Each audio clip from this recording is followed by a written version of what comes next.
Salut à tous, épisode 10 avec les San Antonio Spurs, mais aussi le Miami Heat, d'où la photo avec Jimmy, et évidemment cette équipe d'expansion qu'on a prise, je dirais, à l'été 2024, les San Diego Surf. On va finir la régulière dans cet épisode et on va aussi traiter les playoffs intégralement, donc gros programme. On était à l'épisode précédent resté sur des bilans assez contrastés. San Diego qui évidemment est en difficulté, le Heat étonnamment, toute proportion gardée, en difficulté, et les Spurs qui survolent l'Ouest, qui survolent l'Ouest en compagnie des Mavericks. Voilà, parce que les Mavericks, attention, Mavericks c'est Doncic, Porzingis bien sûr, ainsi que R.J. Hampton. Donc c'est costaud, plus un petit pivot jeune qui est pas dégueulasse, donc pas mal du tout. Alors, du côté du surf, je vous avais dit tanking ou pas, bah honnêtement, oui, je vais être obligé d'accepter l'idée à un moment donné de refaire un petit peu mon roster, de refaire ma rotation surtout, pour accepter l'idée qu'il faut qu'on aille chercher un bon pic de draft, clairement. Et du côté du hit, par contre, pas du tout. Il faut relever la tête. Il faut relever la tête, et je vous avais montré à l'épisode précédent que j'avais essayer une nouvelle rotation pour voir un petit peu ce que ça peut donner. Mais, attention, Vosges bombe. Que se passe-t-il? On est juste à la trade deadline. Il y aurait des discussions sérieuses entamées entre les Spurs et le Surf. Quoi? Qu'est-ce qui se passe? Allons-y tout de suite. Ah, bien sûr, c'est autour de Josh Jackson. Josh Jackson, prolongé par les Spurs pour, évidemment, pouvoir mieux le transférer. 4 années à un prix dérisoire. Et pourtant, je suis avec les mêmes sliders qu'au départ. C'est les mêmes sliders que les types qui veulent 25 millions alors qu'ils n'ont rien prouvé. Je tiens à le préciser. Donc, sympa, Jackson. Trop sympa. Et bah oui, on va monter un trade, bien sûr. On va monter un trade. Contrat expirant, avec option équipe, mais contrat expirant de Gordon Hayward plus un tour de draft 2027 contre Josh Jackson et 2 premiers tours, mais des premiers tours qui s'annoncent plutôt être des fins de premier tour. C'est pour ça que j'ai monté ce trade. Il est gagnant-gagnant pour moi. Le Surf récupère quelqu'un qui va pouvoir occuper le poste 3 avec le jeune rookie Red. Voilà. Il y a du contrat. J'ai mis 3 ans. En fait, c'est 4 années de contrat pour Josh Jackson. Donc, c'est juste idéal à un bon tarif. Et voilà, un très bon tarif, en fait. C'est cadeau pour Josh Jackson. Et bon, ensuite, évidemment, il va falloir voir ce que peuvent donner ces fins de premier tour. Mais c'est très bien. On a besoin de jeunesse, on a besoin de joueurs à développer du côté du surf. Côté des Spurs, ces 2 fins de premier tour m'intéressent moins. Par contre, récupérer un premier tour 2 années plus tard, oui, ça m'intéresse clairement. Et j'ai aussi des problèmes de temps de jeu que je vais résoudre de cette manière-là. Et en plus, Hayward ne jouera pas nécessairement et son contrat est expirant, ce qui fait qu'on s'allège la masse salariale. On est sur un petit marché à San Antonio. Peut-être pas non plus se permettre de payer la taxe de luxe, même si on gagne, pas payer la taxe de luxe trop longtemps. On n'est pas dans le luxury tax là pour le moment, mais justement j'aimerais bien l'éviter. Donc voilà, j'essaie de faire aussi en rapport avec ça. Alors, je me sépare d'un bon joueur pour donner plus de temps à ceux qui sont déjà présents, mais on voit que le Vosges nous annonce une deuxième bombe. Décidément, le surf est très actif. Ah, c'est une bombe un peu plus relative. C'est le jeune Mario Salvaderi qui représente un intérêt pour quelques franchises. Moi, je veux un premier tour, si possible. Je suis prêt à donner des deuxièmes tours, mais j'aimerais un premier choix de draft. Voilà. À partir de là, Finney-Smith, ça me paraît abusé, parce qu'il est dans la rotation des Mavs qui sont dominants. Donc, je vois pas l'opportunité de le lâcher. Par contre, je trouve un joueur d'utilité, là, c'est Darius McGee, contre un premier tour protégé, top 10 de Brooklyn. Ouais, je signe. Ça me va tous les jours. Salvadori, il avait encore une année en option après celle-ci. Le jeune McGee aussi. Je récupère un premier tour. Les Nets veulent un stretch 4.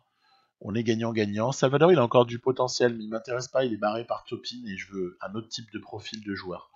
Vous verrez, j'aurai 38,25 millions pour essayer de trouver. Bah maintenant, qu'est-ce qu'il nous reste à trouver du côté du surf? Après ce que j'avais expliqué à l'épisode précédent, un pivot. Voilà, c'est tout. 38-25 pour un pivot. On peut dire par exemple une exception vétéran pour récupérer un joueur expérimenté et basta. Si on évidemment si on n'active pas les options équipe, hein, sinon ça va réduire comme peau de chagrin. Mais je peux me permettre de ne pas re-signer Vucevic, c'est une option. Je peux me permettre, etc., de ne pas re-signer quelques joueurs. Donc voilà. Après, j'élargis la rotation. On a parlé de tanking. Je tank pas vraiment, mais j'ouvre un peu la rotation tout en gardant quand même 33 minutes pour Bisley, Malédon et Topin, parce que je veux que ces gars-là puissent s'exprimer et puissent faire de jolis stats et montrer tout ce dont ils sont capables. C'est au poste de pivot par exemple que je répartis vachement plus le temps de jeu. J'ai enlevé un peu de minutes à Green. Green, je vais le garder, hein. Jamichael Green, j'adore. Par contre, je pense que Bogdanovic, il est expérimenté, on le laissera probablement partir. Josh Jackson, vous avez vu, c'est marrant, comme il vient d'une équipe où il avait déjà un entraînement qui était réglé, aux Spurs, bah, il reste sur le même entraînement. C'est marrant que le jeu fasse ça.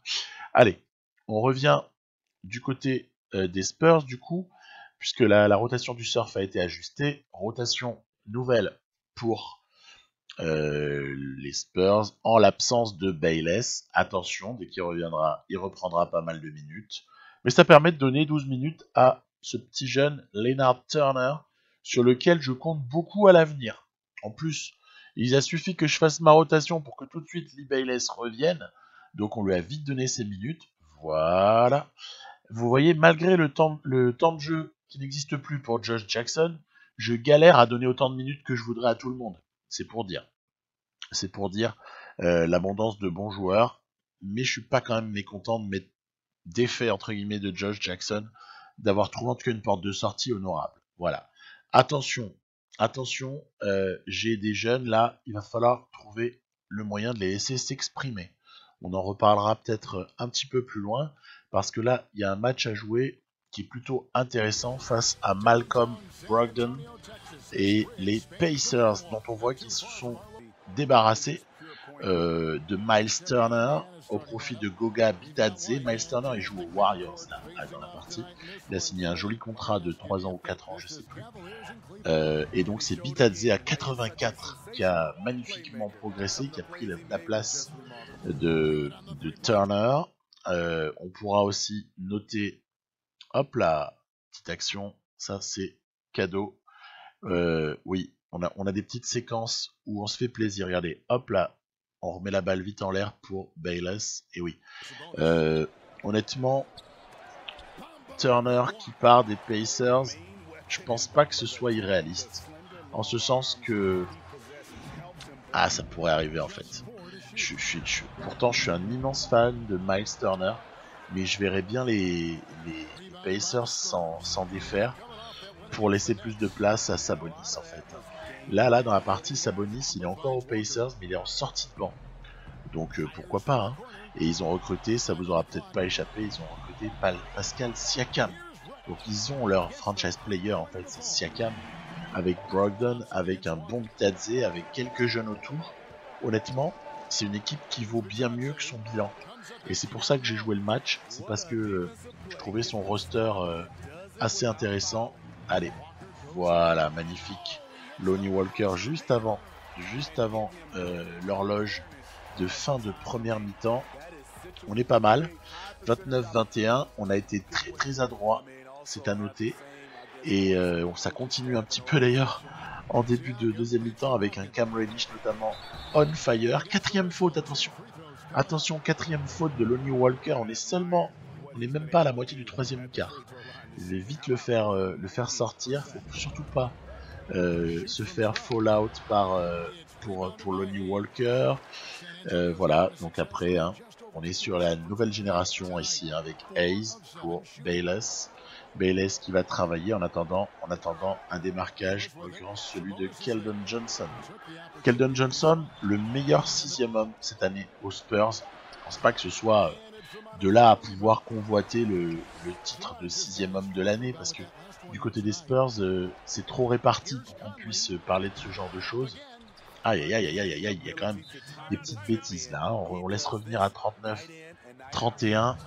C'est pas très très bien tout ça, mais peut-être que les titulaires vont nous remettre tout ça un petit peu d'équerre. Voilà, Cam Reddish qui prend un très joli shoot à mi-distance pour redonner plus 4. Vous allez voir, cette fin de match va être totalement folle. Fin de match totalement folle dans laquelle, voilà, on a ici, j'ai un peu merdé sur le ralenti précédent, la fameuse action où Murray trouve Bayless en alley-oop sur contre-attaque, plus 4 pour les Spurs. Très très joli move de Bitadze, fallait le mettre celui-là, hein, sur Bamba, fallait le planter. Hein. Derrière, on va dire la même chose pour Cam Reddish, qui avait le défenseur dans les chaussettes, mais qui arrive quand même à artiller. Derrière, ballon volé par Murray, là on se dit, c'est bon, l'histoire elle est gagnée. C'est gagné, c'est dans la poche, on va le lancer franc. Ah bah non, j'ai fait une énorme erreur de rookie, ou pire même d'ailleurs, j'ai une énorme erreur de G-League. Ce qui fait qu'on se retrouve à égalité avec quelques secondes à jouer. On va jouer pour le démarquage de Murray. Il nous a déjà mis des paniers. Ah là là là là, celui-là ne rentrera pas. Il nous en a déjà mis des comme ça, des gens de Murray. Mais pas celui-là. Et du coup, on passe d'un match qui était quasiment gagné à un match qu'il va falloir aller arracher en prolongation. Vous avez vu, il y a Mike Conley comme vétéran du côté de ces Pacers. Il est vieux, hein, Mike Conley. Hein. Je crois qu'il a 38 ans ou quelque chose comme ça à ce stade-là. C'est assez énorme. Il y en a un qu'on n'a pas trop vu, hein. Pourtant je vous l'ai présenté comme le franchise player. C'est la signature principale des Pacers à l'été qui avait précédé. C'est Pascal Siakam. Bah écoutez, il faut croire qu'il a été un peu gêné par notre raquette et notamment par le dénommé Bayless qui a ici très bien trouvé Cam Reddish pour le plus de Spurs. Siakam qui n'y arrive toujours pas, heureusement il y a Bitadze qui reprend et derrière le shoot ouvert, heureusement pour les Spurs cette fois-ci, est raté. Après on ira au drive avec Murray pour provoquer une faute de Bitadze qui est peut-être pas le meilleur protecteur de cercle non plus, hein. Mais attention, offensivement il est quand même énorme. Ça conteste toujours dans la raquette des Spurs, ça part en contre-attaque et ça conclut magnifiquement. Voilà, avec les talents, les nombreux insignes de Murray qui permettent de marquer par exemple ce panier-là assez facilement. Derrière encore une conteste. Et je crois que là on peut dire que la messe est dite. Il va falloir envoyer Reddish sur la ligne des lancers. Reddish qui va faire un véritable carton sur ce match-là. Je crois que on va le voir juste après. En tout cas, un énorme Cam Reddish. En face, il y a le poste 2 et le poste 3. Jaden Springer, c'est le poste 2 de ces Pacers. C'est un très haut choix de draft des années précédentes. Il est vraiment bon. Il est vraiment bon, mais Cam Reddish était très au-dessus sur ce match-là, puisqu'en extrapolé, on arrive quand même au total de 52 points, malgré un gros match de certains. Donc Pacers intéressant, c'était sympa. Petit point sur Cam Reddish. Pourquoi est-ce que je vous fais ce petit point-là? Il est sur une saison à 20 points et presque 6 rebonds. C'est parce qu'il n'a été qu'une seule fois All-Star. Vous me direz, c'est déjà pas mal de l'être une fois. Oui, mais je l'ai toujours un peu en travers de la gorge, le fait de ne pas avoir de All-Star. En plus, j'en ai même plus du côté du Heat, et j'en ai pas du côté des Spurs.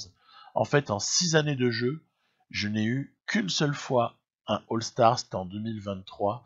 C'était Cam Reddish. On voit en petite incrustation en bas à gauche que pendant ce temps-là, pendant le All-Star Game, Theo Maledon se fait très mal du côté du surf. Dommage la blessure de Maledon. J'espère juste que ça va pas freiner sa progression, parce que si c'est pour perdre des matchs, ça va, il n'y a pas de problème. Et on va continuer, voilà, à simuler tout ça. On a donc le surf. Bah, heureusement que les Spurs battent le surf quand même, faut pas rigoler non plus. On retrouve les Pacers pour une nouvelle victoire. Très bien, tant mieux. Ensuite, les Rockets pour une nouvelle victoire. Là encore, on est fin février, on fait un petit point de classement à la fin du mois. Je le ferai aussi à la fin du mois de mars. 46 et 11, c'est énorme. Le bilan des Spurs, c'est un très très bon bilan. Le Surf, en revanche, est en souffrance. 19 et 40. Il faut se tourner vers les jeunes. Voilà, donc je fais de la prospection. Je charge mon recruteur de nous donner les meilleures informations possibles par rapport à la prochaine draft. Et du côté du Heat, ça remonte, c'est très serré. On va re-signer, on va redonner une année à Favors en fait. Il a 33 ans, il est pas vieux. Hein. Il est pas vieux, Favors. Hein. Il avait encore 2 années de contrat, j'en rajoute une, ça fait jusqu'à 35-36 ans. Je pense que c'est assez correct de faire ça, surtout pour un bon prix, surtout qu'il est hyper précieux, Favors.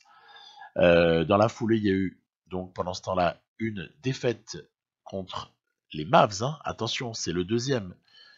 Défaite aussi, oh là là, on a pris une marée totale contre Karl Anthony Towns, D'Angelo Russell et les Wolves. Oui, oui, oui. Et puis, dans la foulée, c'est une petite blessure pour mon chouchou.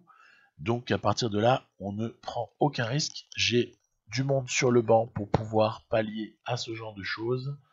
Notamment Chris Paul, qui fait sa toute dernière saison. Hein. J'ai vu sur son écran d'information du joueur, là, il prendra sa retraite à la fin de l'année, Chris Paul. Donc, bah écoutez, c'est plutôt... voilà, il faut bien qu'il joue un petit peu. À 76, il est encore capable de très bien jouer, en fait. Hein. Et donc, on va pas se priver d'utiliser ses talents. Les Mavs passent à 3 victoires et demie derrière les Spurs. Ils se sont un tout petit peu écartés par rapport à un moment où ils étaient à 2 victoires environ. On continue à avancer le calendrier. Voilà. Vous me direz si vous préférez voir apparaître le simcast ou si vous préférez comme ça, en fait, juste le résultat. Moi, je me dis en fait que finalement, c'est peut-être pas mal de donner que le résultat et de faire avancer le calendrier. C'est un peu plus calme et un meilleur confort visuel. Allez, on voit que ça va mieux du côté du Heat qui s'est repositionné, commence à avoir une petite avance au niveau de solidifier sa place en playoff. Deuxième place veut rien dire, hein. C'est très très très très très serré. Et bah oui, on va quand même le jouer, le classico. Hein. C'est le classico Heat contre Spurs. Allez, parce que c'est pas sûr qu'on aille en finale cette fois-ci avec Miami. Spurs, je suis un petit peu plus optimiste, ça sent bon, hein. Mais du côté du Heat, c'est compliqué. On n'est pas dans une saison très très positive. Allez, en plus, ça va être l'occasion de voir la nouvelle rotation, celle où je fais sortir Justice Winslow du banc et où j'ai titularisé Okpala. Voilà. Il y a aussi autre chose du côté du Heat. Ça qui m'a donné envie aussi de jouer ce match avec un certain état d'esprit, c'est faire briller Adebayo pour qu'il soit content parce qu'actuellement il est mécontent. Alors est-ce que c'est à cause du bilan ou est-ce que c'est parce qu'il n'a pas assez de ballons? Les joueurs parfois font preuve de mécontentement hein, dans ce jeu et on a beau ne pas être en MyGM, on a tous connu hein, plus ou moins tous, le MyGM d'avant, hein, où il y avait les humeurs des joueurs, celui qu'on aimait jouer en fait, hein, le MyGM, où il y avait le moral des joueurs, il fallait les parler, il fallait agir en fait pour remonter leur morale. Ben, en My League, c'est un peu moins évident, puisque c'est comme un My League cette partie-là, mais il y a quand même quelque chose à faire. Et en l'occurrence, il faut que je trouve une solution pour remonter le moral de Bam Adebayo. On voit qu'ici, on fait de la résistance dans la raquette avant que Kelvin Hayes, le fameux Kelvin Hayes numéro 2 de la draft 2023 côté des Spurs, ne fasse mal, mais je sors alors mon arme secrète du côté du Heat, c'est Derrick Jones ainsi que Nunn, voilà, en shoot externe.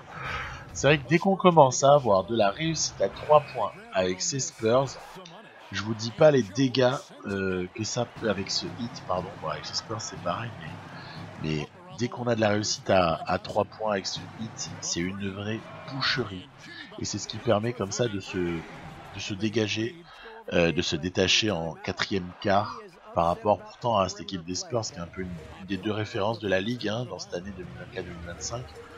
Une des deux références avec les Atlanta Hawks aussi, hein, qui est une équipe avec, je l'avais montré en épisode non pas précédent mais celui encore avant, là, au tout début de saison. Les Hawks, c'est 5 joueurs quasiment à plus de 90 dans le 5 majeur. Donc, pour situer les choses un peu, ben, c'est vrai que c'est bien de s'étalonner face à ces équipes-là, mais je pense quand même qu'à l'arrivée, on est un peu en dessous. Bon, bref, on verra ça. Toujours est-il que ça voudrait presque recoller. Là, on a une belle résistance. Là encore, il y a des séquences comme ça qui sont douloureuse. Oui, on va résister au retour des Spurs, mais j'ai tremblé jusqu'au dernier moment. Cette équipe est vraiment, vraiment forte et il aura vraiment fallu s'accrocher jusqu'au bout. C'est les lancers francs qui font l'écart final, mais il y avait beaucoup moins d'écart que ça à 10 secondes de la fin.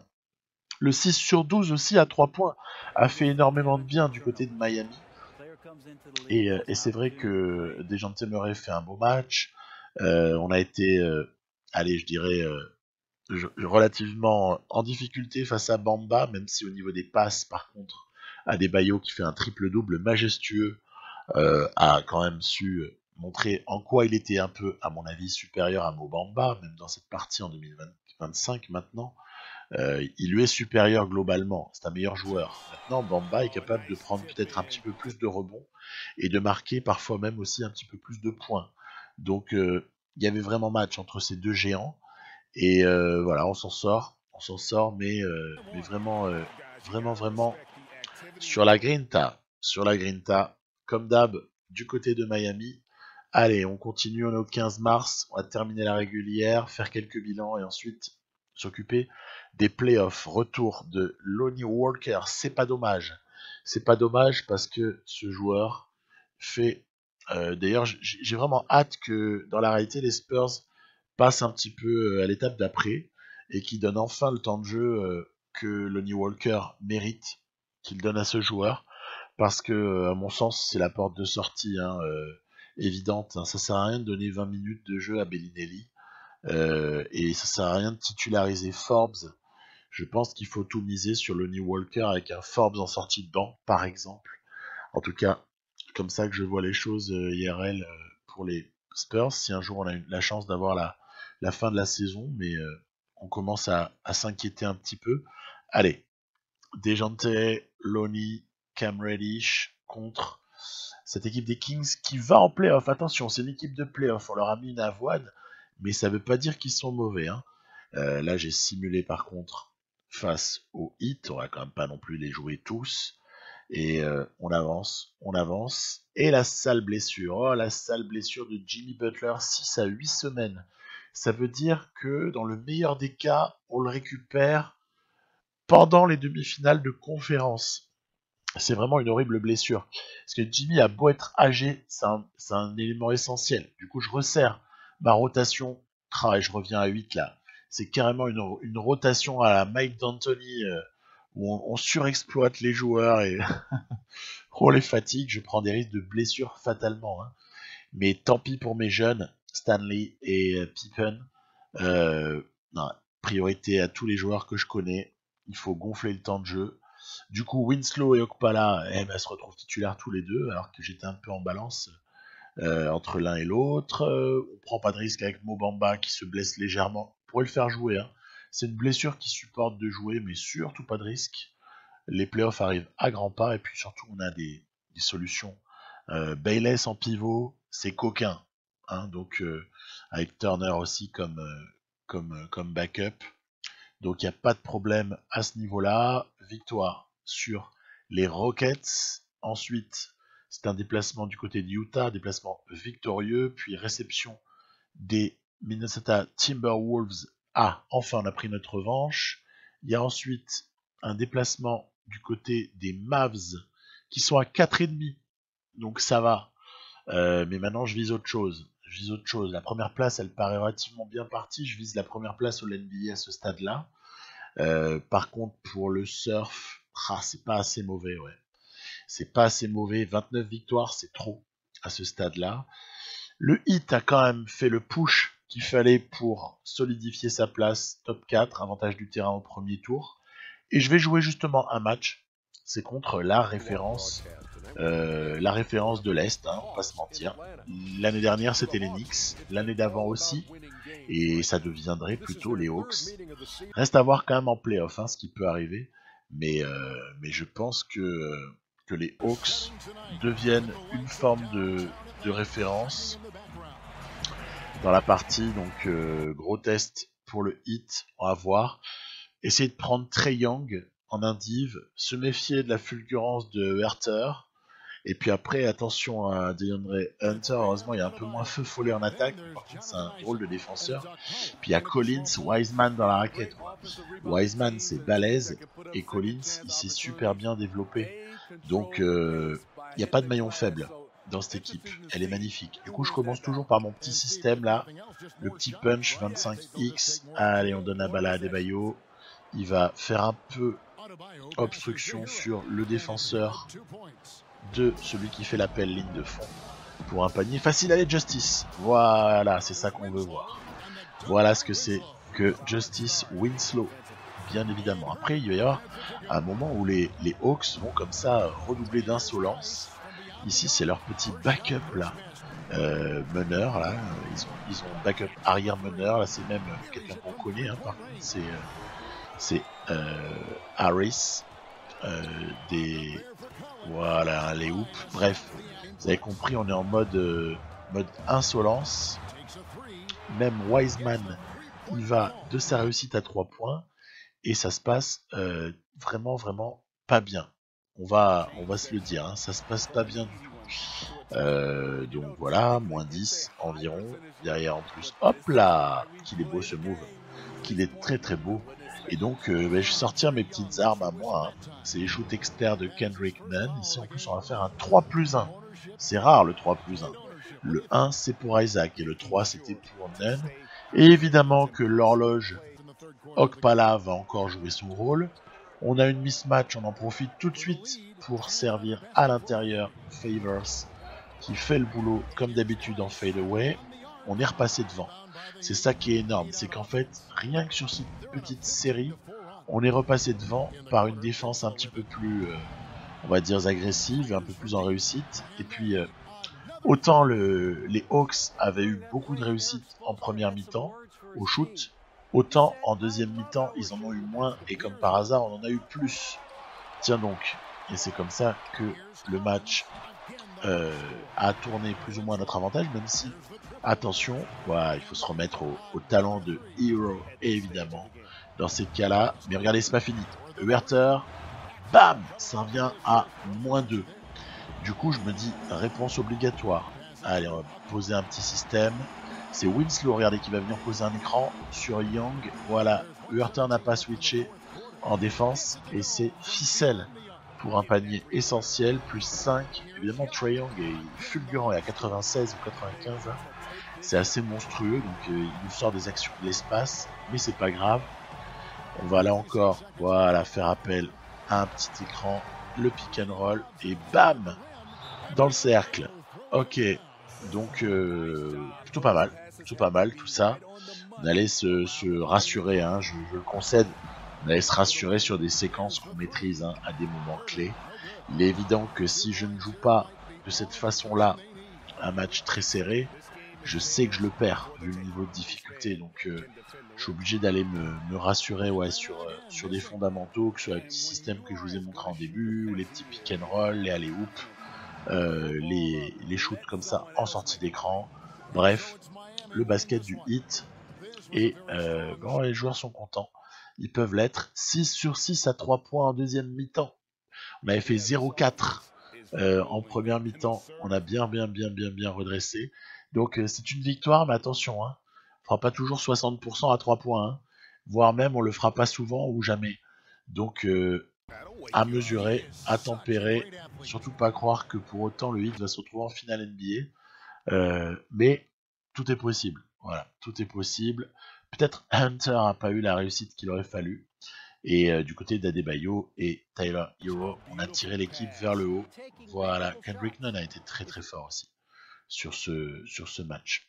Donc, plus-minus qui en disent long, Okpala, Winslow qui ont le meilleur plus-minus. Et ouais, c'est une stat intéressante celle-là aussi. Je la montre pas souvent, mais je la regarde assez souvent. C'est là qu'on voit quel joueur est vraiment impactant quand il est sur le terrain. Le combat avec ATL commence à tourner un poil en faveur de ces Spurs. J'aimerais arriver à 61-21 pour battre le record de Pop, le record de la partie. Hein. Et je pense que c'est encore jouable à ce stade-là. Hein. On peut y arriver malgré cette vilaine défaite du côté des Mavs derrière. Oh là là, mince, fallait pas le perdre celui-là. Contre les Kings. Donc après, il va y avoir, j'espère, une revanche. Hein, parce que si on commence à perdre tous nos matchs, bon, ça va, il est pris. Match difficile encore. Ah tiens, retour de Mobamba. C'est une très bonne nouvelle. Oui, je vous ai déjà parlé de mes doutes sur le poste 5. Je sais qu'à un moment donné, il va falloir faire évoluer tout ça. Je vais peut-être attendre l'année où le contrat de Bamba sera expirant pour donner un petit peu plus de réalisme au trade. Mais on va devoir y venir. Parce que quand on voit ce que notre petit Leonard Turner, choix 14 de la draft 2024, possède comme potentiel, regardez, je suis allé voir par curiosité, A+, il a un potentiel qui est au-delà de 87. Ça s'appelle un monstre, en fait, un truc comme ça. Je pense que c'est peut-être lui qui est le meilleur choix de la draft 2024 pour ses Spurs. Devant Bayless, c'est pour dire l'énormité de ce Leonard Turner. Hein, donc dans la foulée, voilà, petit match contre ATL. En tout cas, on peut pas se plaindre. Hein. Il n'y a pas de quoi pleurnicher là parce que on a vraiment chopé du bon rookie. Et autant pour Bayless, c'était une évidence. Autant pour Turner, je suis content de l'avoir pris parce que c'était pas une évidence du tout. La preuve, il y a 13 équipes avant qui l'ont pas pris.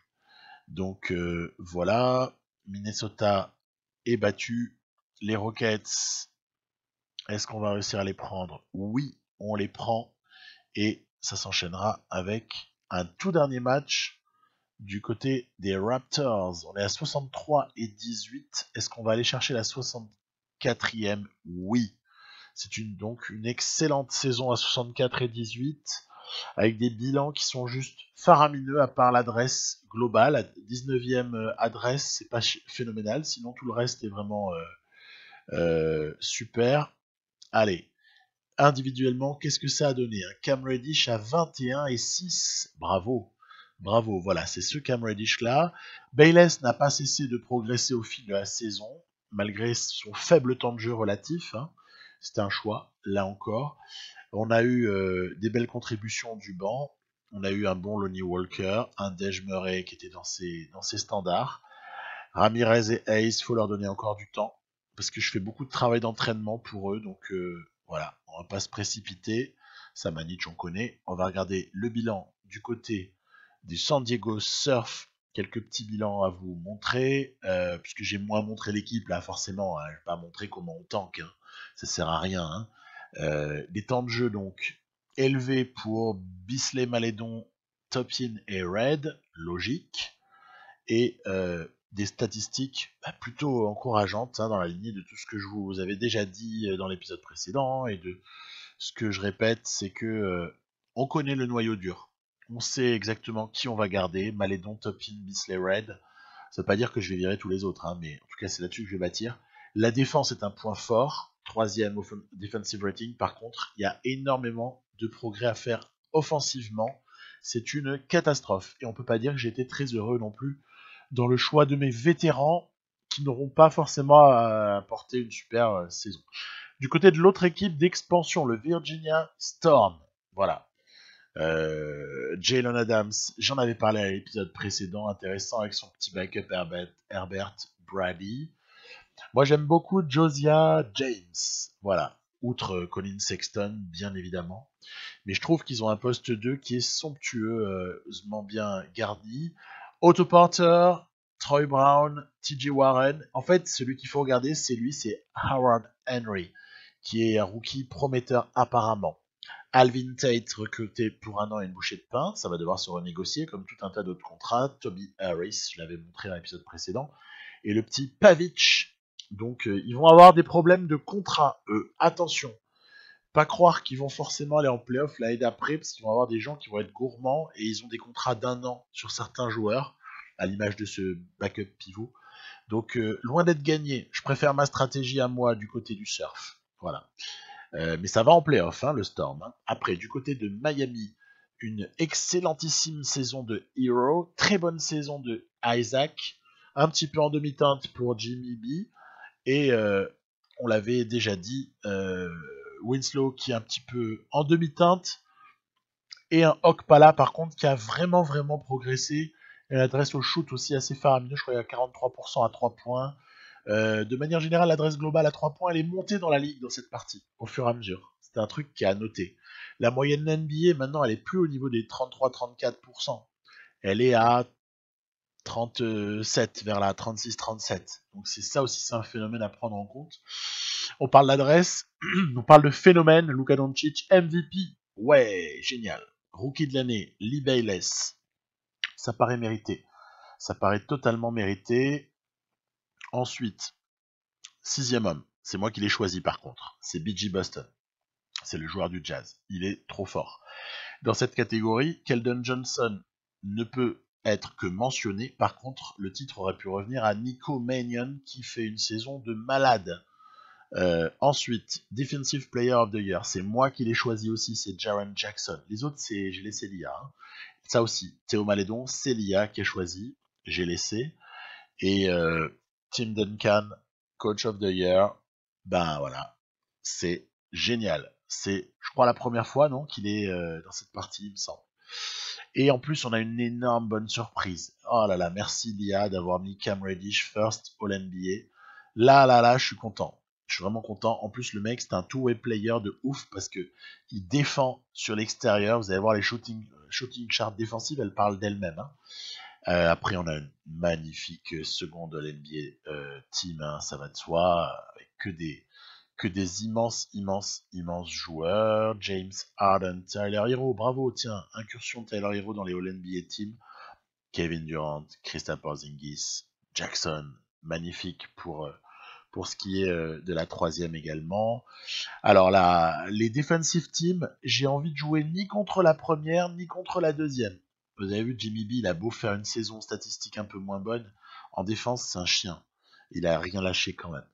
Vous avez vu, elle est belle aussi la deuxième, elle est belle. La première est peut-être encore un peu plus forte, mais la deuxième est pas mal. Après, bon, on notera les curiosités. Pavic, c'est un faux rookie, hein, il était drafté l'année d'avant. Bon, c'est pas toujours très parlant cette rubrique-là du jeu. C'est pas celle qui dit le plus de choses. Ce qui est intéressant par contre, c'est le tableau des playoffs. Suns et Rockets se retrouveront face à des os. On verra qui les Spurs peuvent affronter en demi parce qu'a priori leur chemin il est tracé. Les Hawks en face, c'est pas mal. Il y a un premier tour Magic contre Cleveland qui est très incertain. Et Miami se retrouve a priori face à un os. Detroit c'est pas mal hein, dans la partie, c'est vraiment pas mal. Pendant que New York devrait dérouler assez logiquement face au Storm. Auxquels ils sont supérieurs dans tous les secteurs du jeu. Donc je vois pas comment New York pourrait se faire upset sur ces playoffs là. En tout cas pas au premier tour. Après je me suis trompé de truc, j'ai fait un simcast live au lieu de faire un simcast. Mais après du coup je suis rentré en jeu sur une ou deux séquences que voici. Voilà, c'est celle qui assoit le match définitivement. On passe à plus 13 à les rideaux, c'est bon, on rentre. On rentre à la maison, ou plutôt on est à la maison, mais au moins on obtient le 1 partout, voilà, donc sur les valeurs habituelles. Attention à cette équipe des Pistons qui peut créer vraiment une surprise, même contre Miami, quoi. Parce que vraiment, j'ai peur. J'ai peur parce que dans la raquette c'est fortiche, hein. Et puis sur les extérieurs, je vous avais montré déjà à l'épisode 8 à quel point Pistons avait été rebâti de manière plutôt correcte. Donc les Spurs continuent leur domination face aux Grizzlies. Voilà, les Pistons qui prennent le match 3, c'est très mauvais ça pour Miami. C'est hyper mauvais de se retrouver comme ça, mené 2-1. Ah là là, c'est pas bon du tout. 3-0 pour les Spurs, ça contrôle. Il va falloir au moins égaliser à 2 partout là, du côté de Miami. Allez, on espère. Quatrième match, côté de Detroit. Qu'est-ce que ça donne? Ah là là, ça donne encore un match arraché en deuxième mi-temps par les Pistons qui mènent 3-1. Miami au bord du gouffre. Miami est en train de se faire sortir purement et simplement par les Pistons. Alors à ce stade-là, on a 3 qualifiés. Tiens donc, comme c'est étonnant. Les Spurs, les Hawks et les Knicks. C'est vraiment bizarre. Hein. D'autres séries sont bientôt en train de s'achever, mais on va voir plus clair dans pas longtemps si déjà celle-ci s'achève ou pas. Réception, heureusement. Heureusement, il va falloir maintenant essayer d'aller arracher un match 7 pour le Heat. En tout cas, c'est l'objectif. Match serré, mais quand même avec 12 points, ça va. Allez, 3 partout, on s'accroche, tout est possible sur un match 7. Je vais pas le jouer, parce que si on doit se faire sortir, il faut qu'on se fasse sortir. C'est comme ça. Donc, réception. Oh là là là là là là là, j'ai eu peur. J'ai vraiment tremblé. 2 points d'écart sur un match 7. Après, ça a été serré, mais la logique a été respectée globalement sur ce premier tour. Et voilà, c'est le fameux os pour le Miami Heat, c'est les Knicks, rien de moins. Cette équipe donc totalement injouable a priori, qu'on avait réussi à jouer, mais certains joueurs ont progressé depuis, hein, donc c'est pas évident du tout pour Miami. Tiens, le premier match est pris par New Orleans. Ouais, et blessure de Kelvin Hayes. Tiens, mauvaise nouvelle du côté des Spurs. Faut-il s'inquiéter de tout ça? On va voir. En tout cas, c'est l'occasion de donner un peu de temps de jeu à d'autres joueurs. Voilà, on remodèle un petit peu tout ça. Allez, on va continuer. Quand même pas se faire surprendre par les New Orleans Pelicans. Même si, attention, hein, cette équipe est forte. Hein. Zion, il est monstrueux et autour, il n'y a pas des peintres. Hein, donc, pas mal. Mais c'est quand même pas une raison. Tiens, très important, ce match 2 pris par Miami du côté du Madison Square Garden. On reçoit, il faudrait égaliser à tout prix pour les Spurs là sur ce match 2. C'est chose faite. Allez, on continue dans la simu. On va simuler le match 3 de Miami.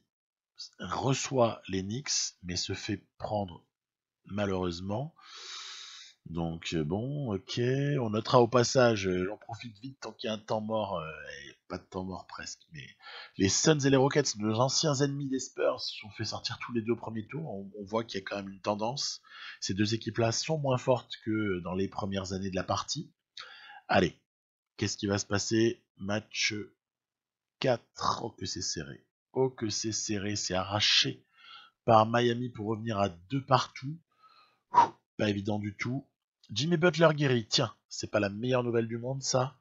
Jimmy qui revient juste au bon moment. Alors il a perdu un peu d'overall sur cette blessure, il a 83 maintenant le pauvre. De toute façon il faut s'y faire, hein. Jimmy il va baisser parce que physiquement il va perdre. Et comme son jeu est quand même en partie basé sur un certain investissement physique, c'est logique que le mec perde en overall. Donc il faut s'y préparer. Okpala retourne sur le banc. Oui, je laisse Winslow. On est en playoff. On a vu que on avait des certitudes avec cette rotation-là. On va pas les abandonner. Allez, 4e match. C'est à New Orleans qu'il a lieu ce 4e match. 4e match pour les Spurs. On va dominer ce match-là assez nettement. Il y a 20 points. Allez, c'est bien parti. Peut-être faire un point. Regardez, voilà, Dallas en grosse difficulté. Hawks et Spurs très bien partis. Et grosse indécision entre New York et Miami. C'est peut-être le moment de jouer un match. Et alors, quel match? Parce que le New York de Anthony Davis, Cole Anthony, etc., avec RJ Barrett, Mitchell Robinson, Mitanesque, c'est une équipe ultra délicate à jouer. À chaque fois, je trouve que le jeu atteint des sommets en fait. Quand il y a des oppositions face à cette équipe-là que je trouve trop forte, trop belle, tout simplement. Elle est juste magnifique. Pour être franc, j'aurais jamais osé moi-même en fabriquer une aussi belle, parce que je me serais dit ouais c'est cheaté, ah ça va, tu t'arranges la vie, c'est horriblement cheaté. Regardez, bam, ça commence très fort avec un N1 pour Cole Anthony sur la tête de Isaac, pas le pire défenseur de la terre, hein, on est d'accord. Il y a des duels un peu partout qui sont assez bouillants, et puis il faut surveiller, oh là là, quelle activité, quelle suractivité de Anthony Davis. Ici c'est Bishop, le meneur backup des Knicks qui s'est fait intercepter, et qui vient contrer derrière, et qui part sur la contre-attaque, qui va essayer d'aller conclure, mais là il se fait contrer à son tour. Voilà, ça résume l'intensité de ce match en fait. C'est-à-dire que ça contre un peu dans tous les sens, ça conteste, c'est le top niveau de ce que j'ai pu jouer dans ce jeu cette année en fait, hein, dans la version 2K20 du jeu. J'ai pas eu de match plus intense que ces fins de playoff là, où je vais vous montrer quelques extraits, mais peut-être en particulier ce match là avec New York qui, j'insiste un peu, mais est vraiment incroyablement fort et voilà, donne beaucoup de fil à retordre. Alors Anthony Davis, c'est quand même quelque chose. Le mec, il est le premier à reprendre tous ses rebonds. il dunk sur la tête d'Adebayo, le pauvre. Et puis on a aussi, voilà, regardez, bam, c'est horrible cette séquence. Cette séquence, elle fait mal. Je me suis fait persécuter par Anthony Davis, notamment au rebond. Et on arrive quand même à exister, hein, parce que regardez, on a nos petites ficelles, voilà, hop, petite fin d'écran, Tyler Hero. C'est d'ailleurs que Tyler Hero, plus le match va avancer, plus il va chauffer. Il est assez incroyable, voilà, pas sur cette action évidemment, mais il va y avoir quelques séquences assez rigolotes. Donc là derrière, allez, vas-y, fais-toi sanctionner en contre-attaque pour le passage à -5 en fin de troisième quart. Et donc le quatrième quart-temps s'annonce particulièrement serré, particulièrement intense. Ça commence très mal avec cette interception de Brown. Elle fait super mal celle-là, elle lui fait passer à -7. Allez, après on redresse la tête, il y a toujours des gens capables de rentrer du shoot dans cette équipe là. Et c'est super agréable. Alors quand c'est pas Okpala, quand c'est pas Nunn, ça va être, je sais pas, par exemple, voilà, Derrick Jones sur contre-attaque, ça va être Favors sur le travail intérieur. En fait, il y aura toujours des solutions. C'est ça qui est incroyable, et même quand on n'a pas l'adresse, on finit par trouver des petits moves, des petits systèmes. Voilà, ici, par contre, c'est un moment un peu délicat. Shoot était en fin de possession, j'étais obligé, c'est forcé, c'est affreux. Et derrière, voilà, il n'y a qu'à la se matcher. C'est terrible, hein, Anthony Davis, regardez, bam, il y a rien à faire. Il n'y a rien à faire sur Anthony Davis, qui est vraiment juste trop fort. On est ici à moins 4. Il faut essayer de résister. Et attention, parce que le temps passe et on commence de plus en plus à plus savoir quoi faire ici. Peut-être prendre un shoot mais complètement pourri. Mais en même temps, voilà, c'est pour illustrer la super défense de ces Knicks qui me font un mal, mais absolu. Voilà, il va chercher les lancers, Anthony Davis, et il nous met à -6. Il reste une minute. Là, ça commence à être supra compliqué. Allez, on a toujours des ressources.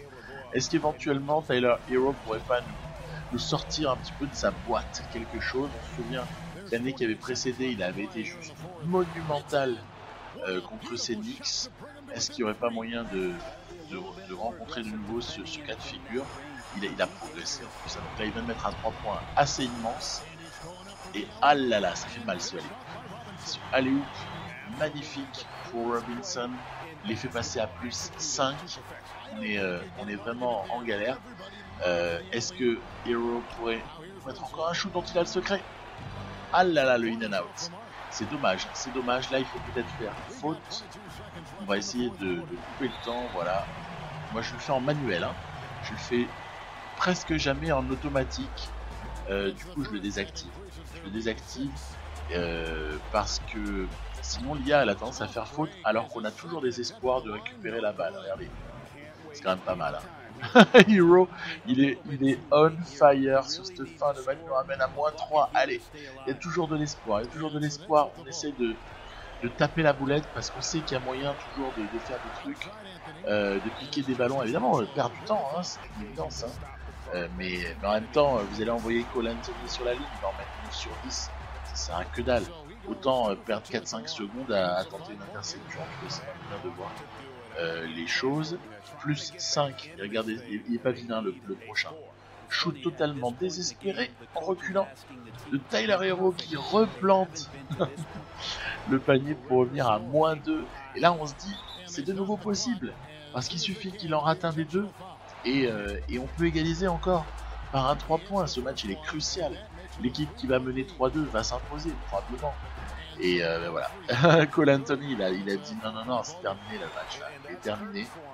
Voilà, je clôt l'affaire. Et victoire des New York Knicks qui prennent l'avantage dans cette série qui n'est qu'une demi-finale de conférence.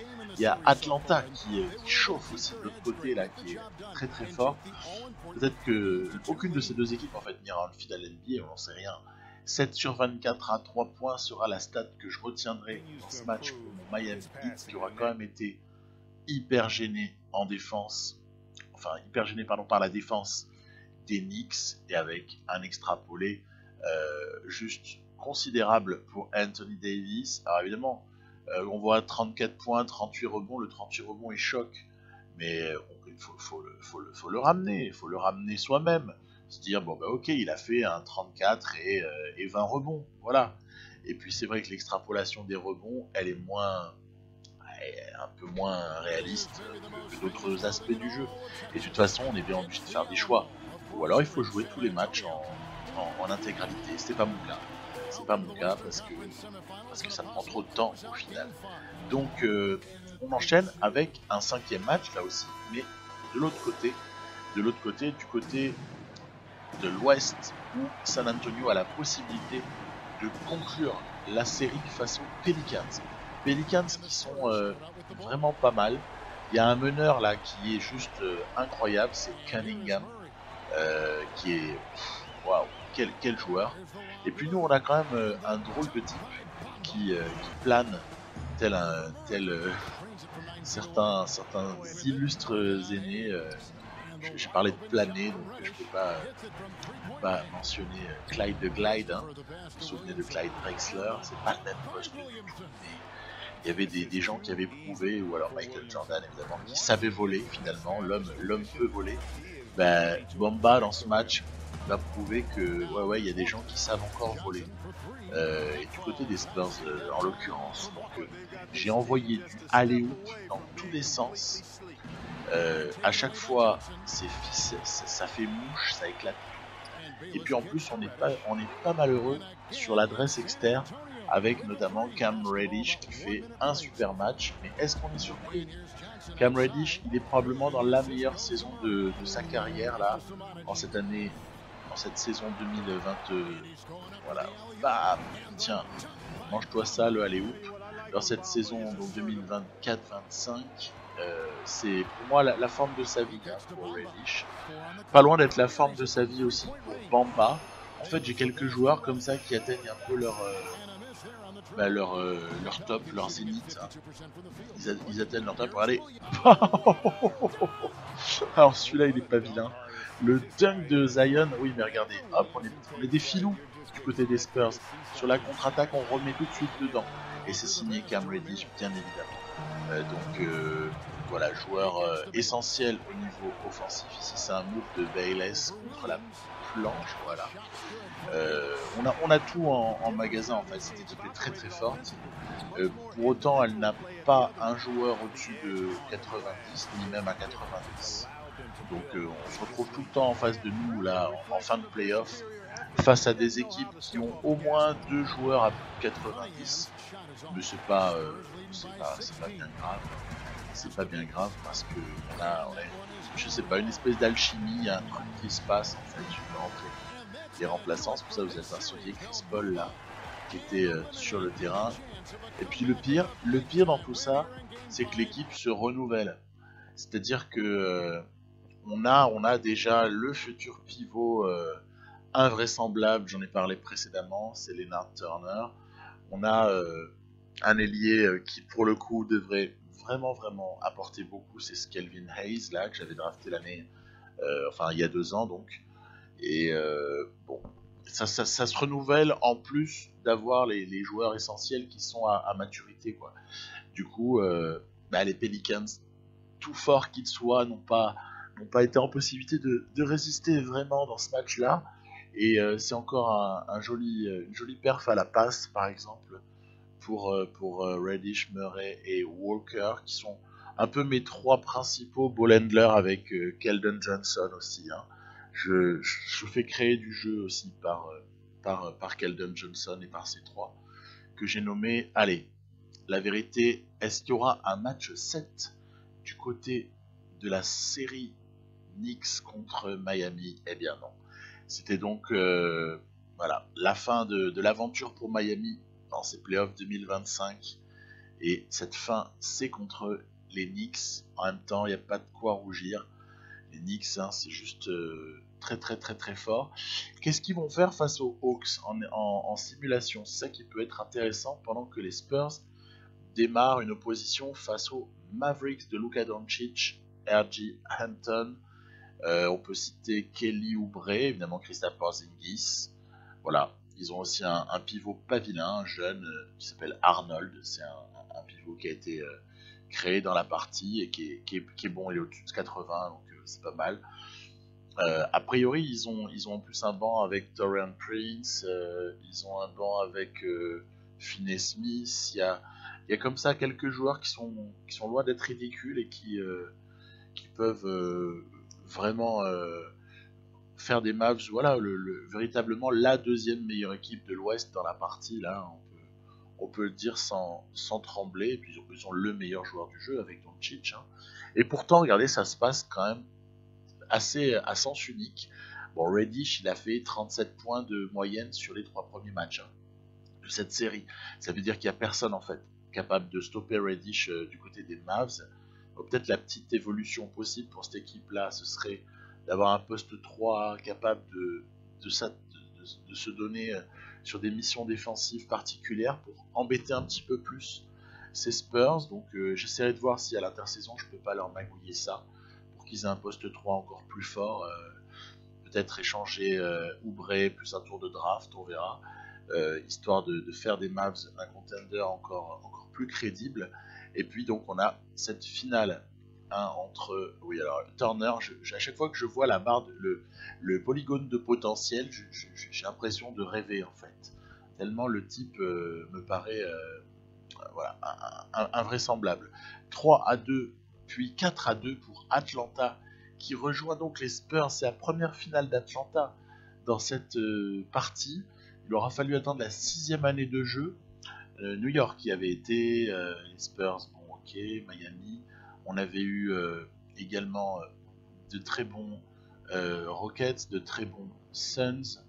On avait eu une saison un peu particulière sur laquelle, vous vous souvenez, c'était quand j'avais mélangé les conférences en playoff, où on avait eu comme ça une demi Spurs Heat, et du coup il y avait eu, je crois que c'était les Rockets au final qui avaient été battus par le Heat en finale. Voilà, bon, en finale il y a quand même assez peu de variété, mais je trouve qu'il y a quand même un beau renouvellement dans la partie, et le fait de voir les Hawks comme ça pointer le bout de leur nez, bon, ils ont une équipe de mutants, hein.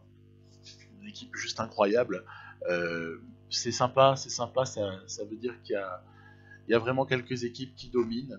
Et puis je peux vous prédire un truc sans avoir joué au-delà de... Je suis à l'été, hein, au moment où je parle, j'ai déjà avancé l'intersaison en fait. Ouais, victoire très importante des Spurs là qui mènent 3-1. Il y aurait peut-être la possibilité de conclure au match 5. On va regarder si c'est faisable. Je vais jouer le match. Il va y avoir encore un rééquilibrage à l'été pour et certaines équipes vont être encore plus en capacité de contester la domination. Donc l'histoire elle est loin d'être finie en fait. Je pense que cette partie est excessivement intéressante. En tout cas, elle l'est de mon point de vue, parce que oui, vous avez vu, j'ai mes vétérans là qui vont quitter la ligue, hein, forcément. Chris Paul, LaMarcus Aldridge qui vont quitter. Cette partie en fait, elle me surprend beaucoup. Je ne m'attendais pas à ce qu'un My League ou un Commencer Maintenant, ce qui revient au même, soit aussi intense et prenne de l'intérêt avec les années. Parce que jusque-là, sur 2K, les autres années, je m'étais souvent heurté. Vous avez vu Udoka avec Tim Duncan, attelage de coach adjoint, coach. On a, j'avais vu pas mal de fois les autres années des parties qui perdaient de l'intérêt au bout de 3-4 ans. Et du coup, je poussais rarement le truc plus loin. Et je trouve que celle-là, par contre, elle a beaucoup plus d'intérêt même qu'au départ. Et bon, c'est vrai que l'expansion aussi est pour quelque chose, parce que du coup ça donne un nouvel objectif. Et peut-être aussi le fait d'avoir ajouté le hit à un moment donné. J'essaierai de voir si certaines équipes ne peuvent pas être aidées, hein, comme je vous le disais, à l'été. Je vais le faire, bien évidemment. Je vais donner un petit coup de pouce de construction à certaines équipes. On recommence avec le petit alley-oop Bamba, toujours en mode flying Bamba. Bam, regardez-moi ça, c'est Wiseman qui s'est heurté contre un mur. C'est intéressant, ils ont mon Trae Young là qui est somptueux Trae Young, et ça va sans dire. Et leur backup meneur, c'est Ty Jerome. On avait eu à un moment donné aux Spurs dans cette partie. Mais bon, c'est pas un mauvais bougre. Hein. Regardez le quittage de slip de Lonnie Walker là, qui était en défense face à Trae Young. Il y a vraiment des séquences où Trae Young nous humilie. Hein. Faut pas se mentir. Le garçon est chambreur. Et là, joli le dunk arrière de Leonard Turner sur la contre-attaque. Et ouais, je suis obligé de lui donner des minutes. J'ai eu quelques petites blessures, notamment Reddish. Hein. J'ai eu malheureusement la tristesse de ne pas avoir Cam Reddish sur cette fin de finale. Et c'est quand même un manque de poids, hein, parce que c'est quand même le meilleur marqueur de l'équipe. Là, en fait, le petit Kelvin Hayes, il fait le taf. Alors évidemment, du coup, au niveau du scoring, les choses se répartissent différemment. Il y a peut-être un petit peu plus de points pour Bayless à l'instant, pour Mo Bamba, on fait un petit peu plus sur du alley-oop. Mais aussi, voilà, le garçon qui a du coup plus de responsabilités, c'est Lonnie Walker. Et il est en bonne voie sur cette finale. Si on avait le bonheur de s'imposer, Lonnie Walker serait en très très bonne voie pour être MVP des Finals. Ce qui serait la première fois, puisque de mémoire, je crois qu'on a déjà eu Dejounte Murray une fois. Voilà, c'était sympa aussi. Voilà. Dejounte Murray l'a été, et je sais plus dire qu'il a été la deuxième fois, puisqu'il y a eu 2 titres en 5 années pour les Spurs. Celui-ci serait le 3e en 6 années.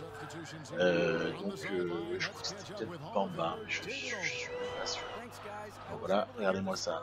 Si en plus le petit Kelvin Hayes il commence à prendre du shoot à mi-distance, je sens que ça sent hyper bon. Là c'est Wiseman qui va redonner encore un petit peu d'espoir. Attention, ne faisons pas les idiots en cette fin de match, même si on a creusé un écart, mais il faudrait quand même ne pas tout gâcher à la fin.